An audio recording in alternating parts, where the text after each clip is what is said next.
Hi guys, it's Jolene. The second Sunday in Advent, our theme is peace. And our church's name is Peace, so we'll have lots to talk about. But today I'm going to read this story called Peace and Me. I'm not going to read the whole story because it's very long, but we'll read parts of it, and you can maybe read about some of the people in this book in church. And I'll have that book available for you guys. Peace and Me is by Ali Winter and illustrated by Michael El Fathi. Alfred Nobel created the Nobel Peace Prize. Alfred Nobel died in 1896, and he left behind instructions in his will. The money he had made would be given out as prizes each year to the person who had achieved something of greatest benefit to humanity. The prizes would be in physics, chemistry, medicine, literature, and peace. So this book is about some of the people who have won the Nobel Peace Prize. Peace is helping those in trouble, like Jean-Henri Dunant. Jean-Henri Dunant won the Nobel Peace Prize in 1901. Can you think of ways that you help people in trouble sometimes?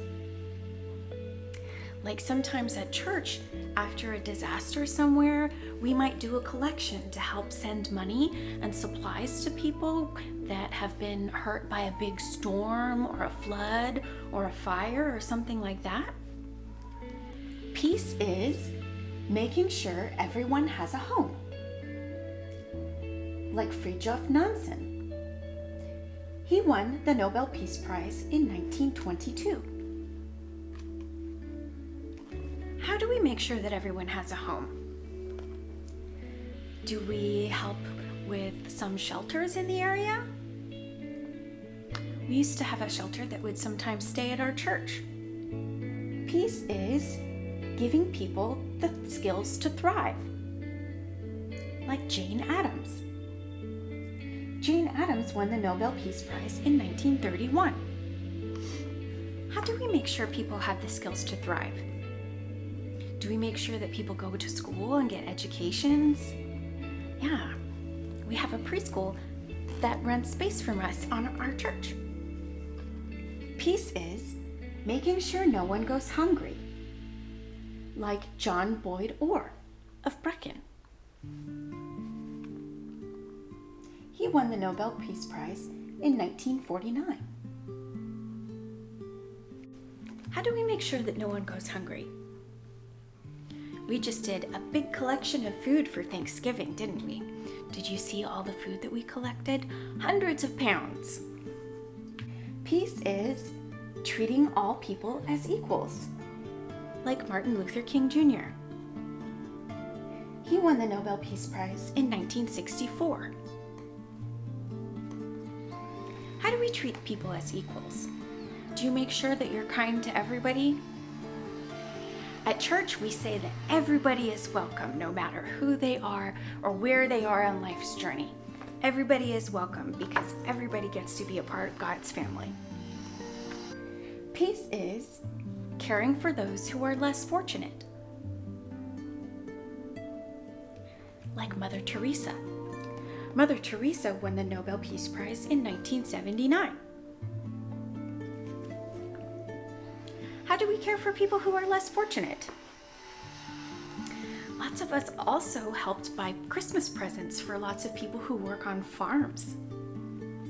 That's a good way to help people who are less fortunate, right? Make sure everybody gets some good Christmas presents. Peace is finding ways to forgive, like Desmond Tutu.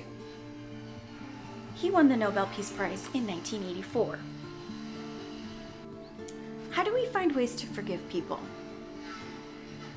Sometimes we talk about forgiveness at church, huh? We had that as a theme a few months ago. Maybe you can go back and read some of those books about forgiveness. Peace is respecting all communities, like Rigoberta Menchú Tum, who won the Nobel Peace Prize in 1992. How do we respect all communities?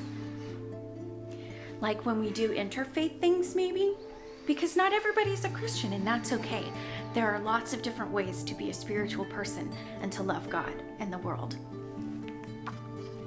Peace is valuing the things we have in common, like Nelson Mandela, who won the Nobel Peace Prize in 1993. Church is lots about valuing what we have in common, right? We have in common our tradition of Christianity and the ways that we talk about God and Jesus. Peace is letting silenced voices be heard, like Shirin Ebadi, who won the Nobel Peace Prize in 2003.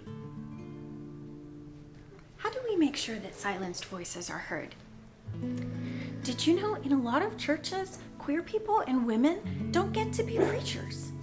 That's pretty silly. In our church, we know that everybody should be able to speak and to preach if they want to. Peace is protecting our environment, like Wangari Maathai, who won the Nobel Peace Prize in 2004. How do we protect our environment at church? There are lots of ways that we can do that by recycling and reducing the amount of paper and water we use and things like that.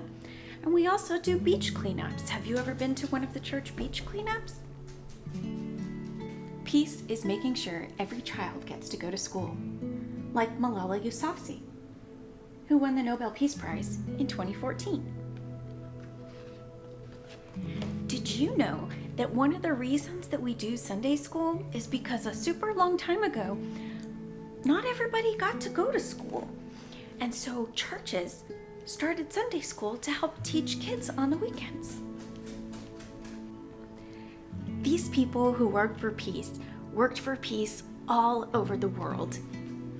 There are peacemakers everywhere, and you can be a peacemaker too.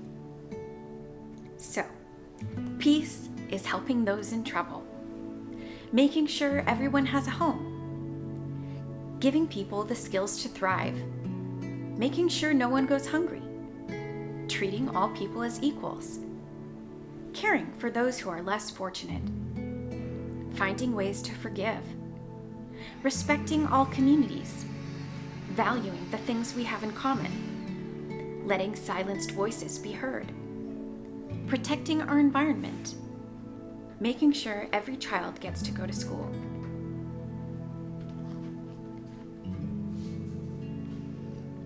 What does peace mean to you? So we'll have this book at Sunday school and at our caroling party, kids' night out, and you can read more about some of these figures who worked for peace. And on Sunday, we'll talk more about peace.